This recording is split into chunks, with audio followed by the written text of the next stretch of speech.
الرحیم ایک اہم معاملہ ہمارے معاشرے کے اندر اکثر لوگوں کو درپیش رہتا ہے، اور وہ روزے کی نیت کے حوالے سے ہے کہ کیا روزے کی کوئی زبانی نیت رسول اللہ صلی اللہ علیہ وسلم سے ثابت ہے یا کہ نہیں ہے۔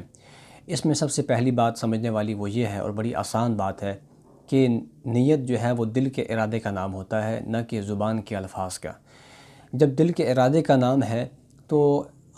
جب آپ رات کو سوتے ہیں تو آپ کے ذہن میں یہ بات ہوتی ہے، آپ کا یہ ارادہ ہوتا ہے کہ میں نے صبح اٹھ کر روزہ رکھنا ہے، تو اسی کو نیت کہا جاتا ہے۔ نیت کے لیے کوئی خاص طریقے سے ارادہ کرنا یا کوئی خاص الفاظ بولنا یہ ضروری نہیں ہے، بس آپ کا اتنا ہی ارادہ کافی ہے، اتنا ہی خیال کافی ہے کہ میں نے کل صبح اٹھ کے روزہ رکھنا ہے۔ اس کے لیے بعض لوگوں نے بڑے الفاظ کھڑے ہیں نیت کے طور پر، لیکن آپ ان الفاظ پہ اگر غور کریں تو وہ الفاظ ہی ایک تو صحیح حدیث سے ثابت نہیں ہیں، اور دوسری بات یہ ہے کہ وہ الفاظ خود بتا رہے ہیں کہ یہ الفاظ کھڑے گئے ہیں، اور یہ الفاظ جو ہیں وہ رسول اللہ صلی اللہ علیہ وسلم کی مبارک سنت میں موجود نہیں۔ تو پہلی بات تو یہ ہے کہ نیت صرف اور صرف دل کے ارادے کا نام ہے۔ اگر آپ نے ارادہ کر لیا تو آپ کا روزہ اس کی نیت ہو گئی۔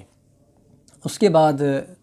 افطار کے وقت بعض لوگ دعائیں پڑھتے ہیں، بہت ساری دعائیں لوگ پڑھتے ہیں، لیکن اس میں سب سے زیادہ صحیح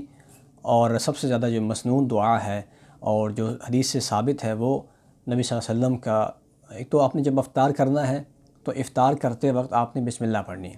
افطار سے پہلے کوئی دعا نہیں ہے، افطار کرتے وقت آپ نے صرف بسم اللہ پڑھنی ہے،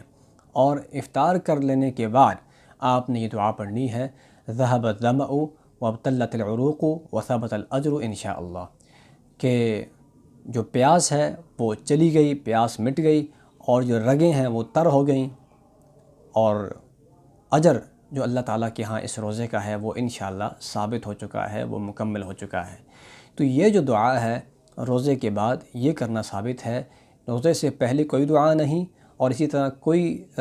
رات کے وقت نیت کا کوئی ایسا مقصد نہیں ہے جو زبانی نیت کی جاتی ہے، یہ من گھڑت ہے، اور اسی طرح بہت ساری دعائیں بھی لوگوں نے خود بخود کر لی ہیں، اس کا کوئی ثبوت نہیں ملتا۔ نیت ارادے کا نام ہے، اور جو دعا ہے وہ نبی صلی اللہ علیہ وسلم سے ثابت ہے، ہمیں وہی کرنی چاہیے، اس کے علاوہ اور کوئی نہیں کرنی چاہیے۔